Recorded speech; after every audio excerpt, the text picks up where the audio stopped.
पर जो प्रतिदिन प्रलुपना की जा रही है, उसमें आज हम वैयावर्त के ऊपर विशेष रूप से चर्चा करेंगे। यह वैयावर्त क्या है? आचार्य समतभद्र ने रत्नकरण सावकाचार्य में उल्लेख किया है कि जो सम्यक दृष्टि एक देश संयम सकल देश संयम वर्ती के ऊपर किसी प्रकार उपसर्ग आ जाए, आपत आ जाए, विघ्न आ जाए, तो उनको दूर करके उसकी दुखों को दूर के उनकी सेवा करें, वह वैयावर्ती।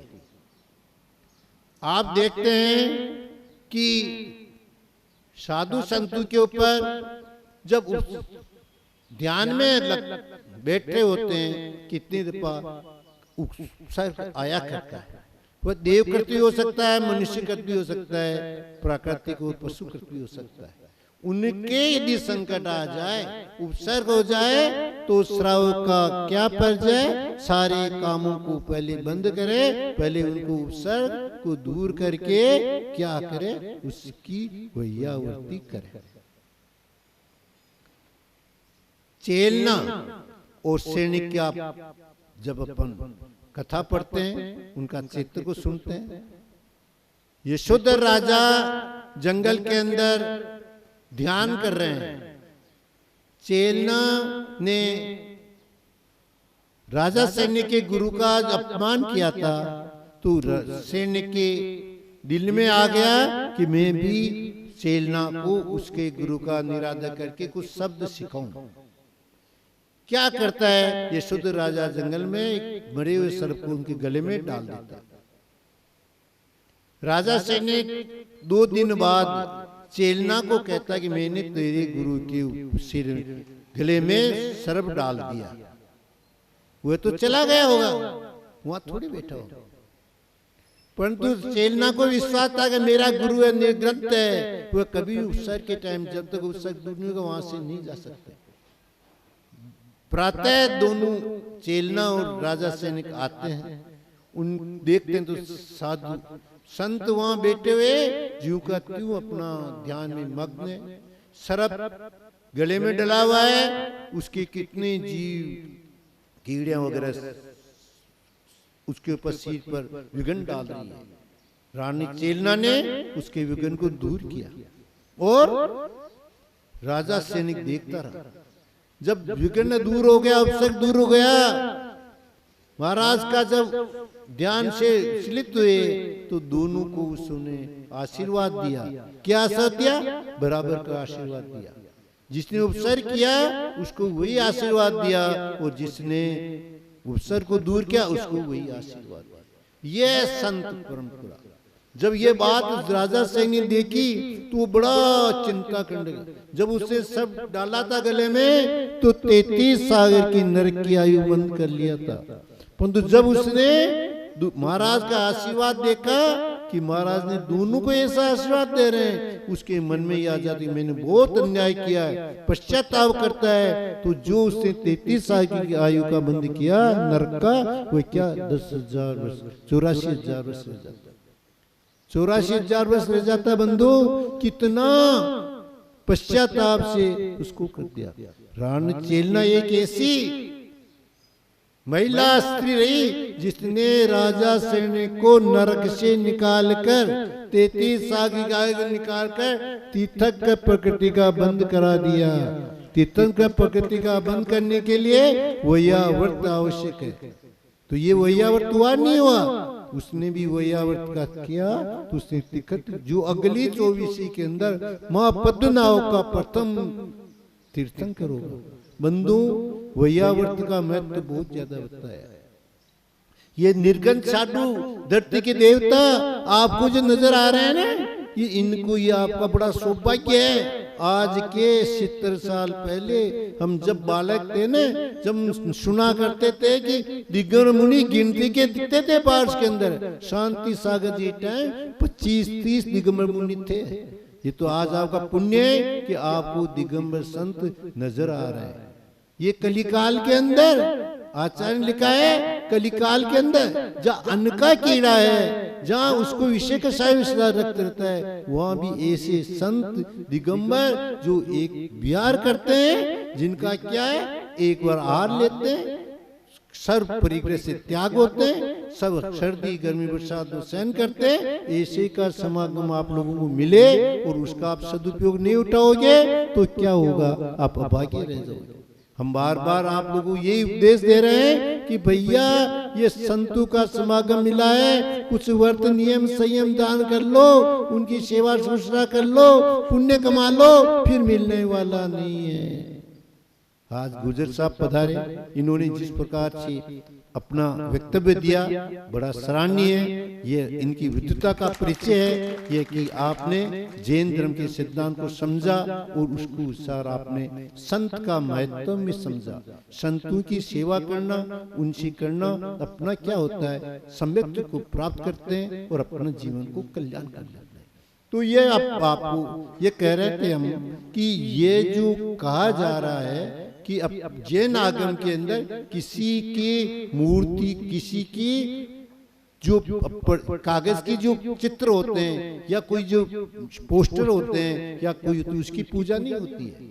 जैन धर्म के अंदर, जैन धर्म के अंदर उन्हीं मूर्तियों की पूजा होती है जो प्रतिष्ठित होती है, जिसके अंदर गुरु के द्वारा, दिगंबर साधु के द्वारा सूर्य मंत्र पढ़ा जाता है। आज विश्व में देखते हैं, क्या देखते हैं, कर्नाटक के अंदर गोमटेश्वर बाहुली जो हमारे लिए एक बहुत ही वंदनीय है, आज विश्व में प्रसिद्ध है, उसका क्या है। देखो, यदि मूर्ति के अंदर चमत्कार आता है, मूर्ति के अंदर क्या प्रभावना बढ़ती है, उसका प्रभाव बढ़ता है, उसका 3 कारण बताया है। एक तो जो दातार मूर्ति का है उसके परिणाम सरल हो, दूसरा होता है कि उसका सूर्य मंत्र देने वाला श्रेष्ठ हो, है ना, उसके, और एक इसी मूर्ति का बनाने वाला हो, एक शिल्पकार भी स्वस्थ। तो इनकी भावनाओं का प्रभाव पड़ता है। क्या पड़ता है, गोमटेश्वर बाहुबली की जो प्रतिमा लगी, चामुंडराय जैसा तो एक बहुत क्या राजा था, जिसने अपना पूरा धन न्योछावर कर दिया था, और क्या उसका शिल्पकार, उसकी माँ थी ने, उसने दूध का त्याग कर दिया कि जब तक मेरा बेटा इस मूर्ति को ठीक नहीं कर लेगा। उसने नमक का त्याग कर दिया, जी नमक ही नहीं खिलाया अपने बेटे को, उसको पता ही नहीं कि नमक डाल। जब मूर्ति जब बन के तैयार हो गई, जब उसने कहा माँ नमक ही नहीं है रोटी में, तो कहते भैया इसको तो कितना टाइम हो गया जब से नमक नहीं था तुझे, कि मैंने इतने तो विकल्प ही नहीं आया उसको। जब मूर्ति बन गई तो उसे ध्यान आया कि वास्तव में उसी प्रकार आचार्य नेमिचंद्र स्वामी जिन्होंने सूर्य मंत्र दिया गोमटेश्वर बाहुली को, उनके इन्हें श्रेष्ठ जो उनकी भावनाएं थी उसके ही मूर्ति में चमत्कार हुआ। तो हम कहते हैं 3 चीजों को बात है कि उनसे चमत्कार होता है। भगवान आप देखते हैं किसी मुनि को आठ देते हैं, पंचाश्रय होता है, वहां भी क्या होता है, पंचाश्रय जब होता है जब दातार की भावनाओं में इतनी निर्मलता होती है, और आर लेने वाले महाराज पड़गान के लाए, उसने महाराज जी जिसको प्रतिज्ञा ले ली कि कोई मिट्टी का बर्तन लेके खड़ा हो, उसके यहाँ में आर करो, वर्त से क्या लेते हैं ना साधु। अब जब उसके हो गया, महिला ने बड़े भाव से, बड़े तन में से उनका आदर पूर्वक आहार कराया। आहार कराया, आहार करने से क्या 50 हो गया, रत्नों की वर्षा हो गई, मंदन सुगंध वर्षा हो गई, क्या फूल वर्षने लग गए, और क्या हुआ, जय जयकार हो गया। तो इस प्रकार का वातावरण देख के पड़ोसी जो बहुत पैसे वाली शैतानी थी, वो देख रहा कि यार मैं तो इतना पैसे वाली, मैंने इतनी मिठाइयां बनाई, इतना भोजन बनाया, महाराज तो मेरे नहीं आए, और इनकी आ गई। पूरा विचार करती है, संकल्प विकल्प करती है। तो देखो आज कल क्या करूं, फिर मैं चौका लगूंगी, मेरे महाराज का आर होगा। तो जब इनके जो विस्तार थे, इसकी जो परिणामों की निर्मलता थी, उसकी 50। दूसरे दिन उसका क्या था कि मेरी मान प्रतिष्ठा बढ़े, मैं महाराज को आर दूंगा, मेरे भी 50 हो। इस भावना से चौका लगाया, महाराज का आर हो के लिए आ गए, पड़गान हो गया। परंतु विधि ऊपर देखती है, कई रतन बरसे, कई रतन बरसे, कई दर से, अरे कोई रतन नहीं बरसे, उसके अंगारे बरस गए। क्यों? क्योंकि भावना क्या थी? रत्न वर्षे से आर दे रही थी। वो इसलिए नहीं दे रही थी कि मैं साधु को आर दे रही हूँ, व्यावर्ती करके नहीं दे रही थी, इसलिए उसके अंगारे वर्षे। बंधु भावना से जो आर देता है उसको क्या होता है? पंचास्य होता है, जिसमें दोनों की भावना जरूरी है। साधु लेने वाले की भी निर्मल की उज्जवलता, परिणाम की उज्जवलता होना आवश्यक है। तो हम इस बात को आपको कहना चाह रहे हैं कि जो ये हुआ है प्रसिद्धि की दृष्टि से देखा गया है, तो इसके अंदर गोमटेश्वर बावली हुआ, फिर उधर अपन आर जी के अंदर शांतिनाथ भगवान है, उनका भी बड़ा चमत्कार दिखाया गया है। 52 गजा में आदिनाथ भगवान का हुआ है, और देवगढ़ के अंदर इन्होंने पंच परमेष्ठी की मूर्तियां होती है। देवगढ़ के उपाध्याय की मूर्ति ऐसी है कि आज चमत्कार उसका भी देश के अंदर विदेशों के अंदर इसका प्रचार है। तो ये सब जो चमत्कार हुए हैं उसके अंदर भी उनके अंदर अपने क्या किया गया है? भावों के जो जितनी निर्मलता होती है, जो देने वाले थे उनके हिसाब ही उनकी होती है। अब हम ये बता रहे हैं कि भावनाओं का असर हर चीज पर पड़ता है। बिना भावना के यदि काम करते हैं, क्या होता है कि हर प्राणी का होना चाहिए कि सब शांति में हो। इसलिए कहा है सबका प्रति क्या हुए? वात्सल्य हुए। सबके प्रति जीव एक इंद्रिय से लेकर पंचेंद्रिय जीवों के प्रति क्या हो कि ये सुखी रहे, दुखी नहीं हुए, तो उससे भावना पाते हैं। तो कहते भी है संपूज का नाम, प्रतिपाल का नाम, यत्यंत समात्मता, देश से राजा पुरुष राजा, करोत शांति, भगवान जिनेन्द्र। तो भगवान जिनेन्द्र से अपन प्रार्थना करते हैं सभी प्राणी सुखी रहे, कोई दुखी नहीं रहे। इस प्रकार की भावना पाते हैं तो क्या होता है? उसके अपना जो कार्य होता है उसकी सफलता हो जाती है। परंतु अपन को क्या करना चाहिए? भगवान का जो वंदन करें, स्तुति करें, तो वह क्या भावना पूर्ण होनी चाहिए। उसमें अपन को आशय नहीं होना चाहिए, उसमें यह नहीं होना चाहिए मुझे इसका फल मिले। यदि फल मिलने की आशा से किए जाओगे तो उसकी भक्ति का फल अपन को पूर्ण रूप से नहीं मिलेगा। इसलिए आचार्य ने कहा है कि अपन भक्ति पूर्वक ही जो करें उसमें अपन को वात्सल्य के साथ करें। वैयावर्ती का महत्व सिर्फ श्रावकों के लिए नहीं दिया है, साधु के भी आवश्यक में वैयावर्ती आया है। साधु वैयावर्ती कैसे करे? साधु वैयावर्ती करता है एक दूसरे साधु पे यदि किसी प्रकार की तकलीफ हो, आफत हो, तो वह दूसरे की सहायता करे, उसके दुख दर्द को दूर करे, उसके संकट से दूर करे, उनकी सेवा करे। साधु का भी ये नहीं है कि श्राव के भरोसे बैठा रहे। यदि कोई उसका साथी है, कोई दूसरा संघ के सदस्य है, तो उनका आप देखते हैं विराग सागर का देखते हैं कितना अच्छा अपन उनको वात्सल्य देखो। जितने बुढ़े आदमी हैं उनको सबको दीक्षा दे देंगे, आओ हमारे संग आओ, और वह स्वयं इतनी तन्मय से सेवा करते हैं, बड़ा आश्चर्य होता है। तो भैया ये सेवा करना ये किसी के ही पुण्य का मिलता है। जैसे कि 5 बेटे हैं और यदि माँ बाप हैं, जिसका पुण्य होगा ना उसी को पास ही वह रहेंगे और वह सेवा कर पाएगा। जिसका पुण्य नहीं होगा ना उसके पास माता पिता नहीं रहेंगे। तो मैं तो आप लोगों को ये कहता हूँ कि जिसके पास माता पिता रह रहे वो बड़े पुण्यशाली हैं और उनको उनकी सेवा करना चाहिए। उनकी सेवा करने का महात्म्य आचार्य ने बहुत बताया है। इसलिए बुजुर्गों की सेवा करना बहुत ही उसका फल ज्यादा बताया। कारण कि बुजुर्गों के जो होता है अनुभव का फायदा सेवा करने वालों को अवश्य मिलता है। कहते हैं ना भाई जिसके पास उसने धन तो दे, अरे धन तो मिलता तो मिलेगा, पर उनके अनुभव का आशीर्वाद का फल बहुत होता है। इसलिए साधु संतों का और बुजुर्गों का जिसको आशीर्वाद है उसका काम कहीं नहीं रुकता है, वह आगे से आगे उसके काम चलते रहता है।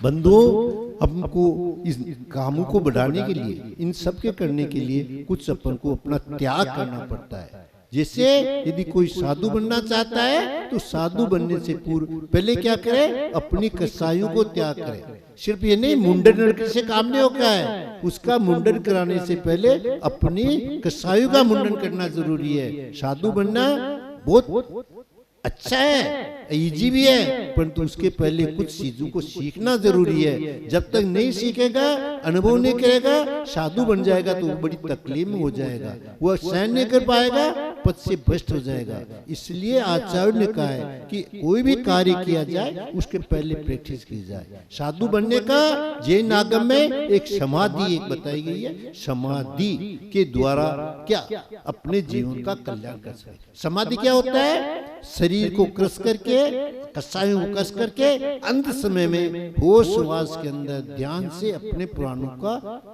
छोड़े, जब वह समाधि होती है। समाधि से क्या होता है कि आचार्य ने कहा है कि 5-7 भाव के अंदर निश्चित वह उसको मोक्ष प्राप्त हो जाता है। समाधि के लिए साधु इतना त्याग और तपस्या करता है, 10-10 दिन 40 साल 50 साल 60 तक जो तपस्या करता है समाधि के लिए करता है। तो समाधि के लिए उसको अपना क्या करना, अपना पुरुषार्थ करना पड़ता है ना। समाधि के लिए उसको व्रत प्रत्याख्यान जो एक समाधि होती है, उसके 12 साल की समाधि ली जाती है। उसमें 6 साल तो उनको क्या करता है, अपने रस वगैरह छोड़ते हैं, 4 साल रस छोड़ते हैं, 4 साल के बाद फिर उसके क्या तपस्या करता है, फिर आचमन से काम करता है, धीरे धीरे 1 साल रह जाता है, फिर घोर तपस्या करता है और अंत में वह अपने प्राणों को न्योछावर करता है। तो वह संयम क्या होता है, कसाई और होता है। इसलिए अपन को साधु का बनने का उपाय कि मेरा समाधि पूर्व मरण हो, समाधि के मरण से उसको क्या होता है, अपना कल्याण हो जाता है। इसीलिए कहा है कि अपन को सदा गुणवान व्यक्ति की अपन को सेवा शुश्रूषा करना चाहिए। बुजुर्गों की सेवा शुश्रूषा करते हैं। इसी प्रकार मेरी भावना में आता है, गुणी जनों को देख दे में मेरा प्रेम उड़ाए, जहाँ बड़े जाते उनकी सेवा करके ईमान छुपावे। तो भैया अपन को बड़े जो अपने से ज्यादा गुणवान है, जो अपने से ज्यादा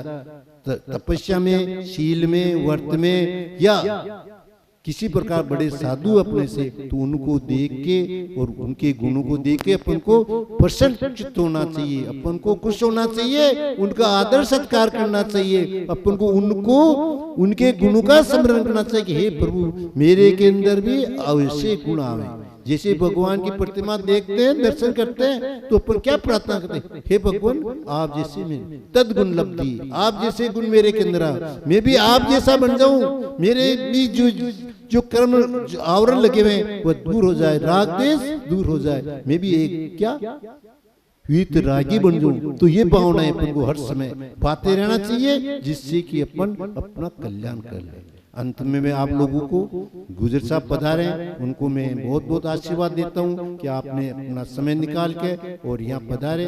हम कहें आपका भविष्य उज्जवल हो। इन्हीं भावनाओं के साथ मैं आप सभी को पुनः ये कहता हूँ कि आप व्रत संयम दान करके अपने जीवन को कल्याण करें, हर तू से अपन आगे बढ़ सके। बोलो महावीर भगवान की।